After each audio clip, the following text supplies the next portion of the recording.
Hey guys, Anthony, 4x4 Diesel. Just a quick video, a follow up, this one with a cracked piston.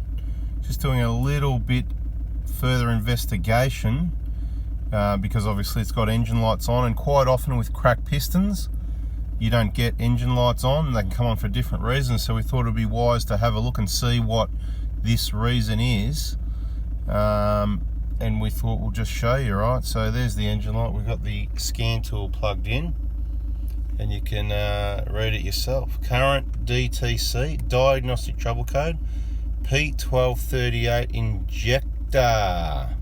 So injector, that's all I'm going to say. A short video, right? You've got the car here, you know, you saw the other video. If you haven't, go and watch it. It's got the cracked piston, blowing smoke. There's a whole heap of information in that video, like all the other many hours of videos that should keep you busy for a very long time if you want to learn about your vehicles. Not just these ones, but it's a lot of general information also. P1238 injector. Should we go and have a look at the let's have a look at the data. Okay, give me a sec and I'll just go to another screen. Just have a look at a few other things, so then you can see what things look like. Let's start at the top actually. So fairly cold engine. Sorry if I'm wobbling around, we're on 3 cylinders here.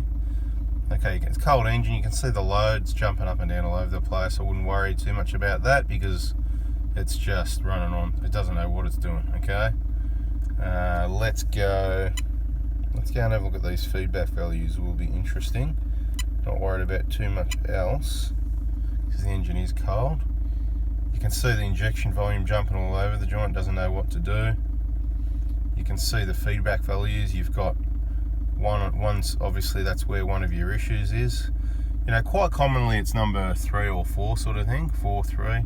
But you also get number 1s with cracked piston, absolutely, and any other ones. So I'll be guessing from this possibly maybe it's number 2. Okay, so because you've got a fuel addition and reduction. Now, just some facts on those feedback readings.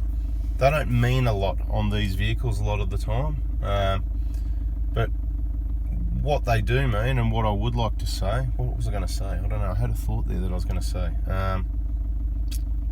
Okay, this is the important part.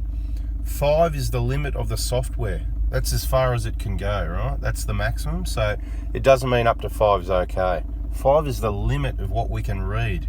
That's it, you know. They say spec is 3, up to plus or minus 3, but it's not just about, these are only the individual feedback readings, right? That's all they are, small part of the picture. There's all these other readings, like the one at the bottom, main injection period. That's a really important one, like the load and the total volume. See at the top, the injection volume? That's how much fuel's being injected altogether. So all these people putting up photos of feedback values and they're not looking at anything else. Small part of the picture, but we've explained it in another video, so we're not going to waste time on it.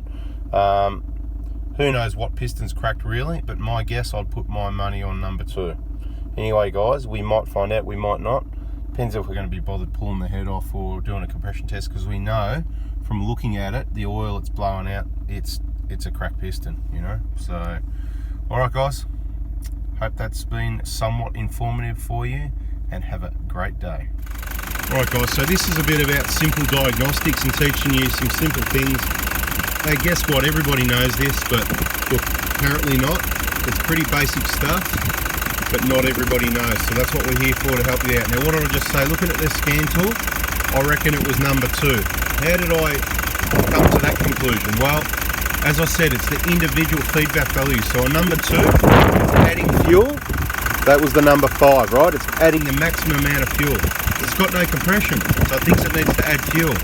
And then over at number 1, it's subtracting fuel, trying to even things out. So if I'm correct and it's number 2's got a cracked piston, if we unplug number 2 injector, because it's not doing anything, the engine won't change. So let's go ahead and do that. Carefully when you undo these plugs. Press the plug, pull the plug back, it's simple as that, see? Right, you can see, no change.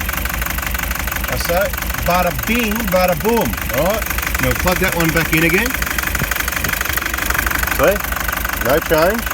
Now let's unplug number 1. We're going to be down on 2 cylinders in a minute. Okay, you can see the difference. So you know that number 1's actually, Gotta watch these bonnet struts. That's actually unroadworthy. I can't stand bonnets that don't stay up. Bonnet struts need replacing. Not good, nearly got wiped out. So there you go, you saw it live, nearly getting wiped out, how dangerous bonnet struts. Now that's easy. Hold the bonnet up. They need to be replaced probably every couple 100,000 k's by the kilometres and age of this vehicle, every 8 or 10 years. It's a matter of safety, so please check those out. If your bonnet's not staying up really well, please get onto that. Number 2 has got a cracked piston confirmed. Thank you very much.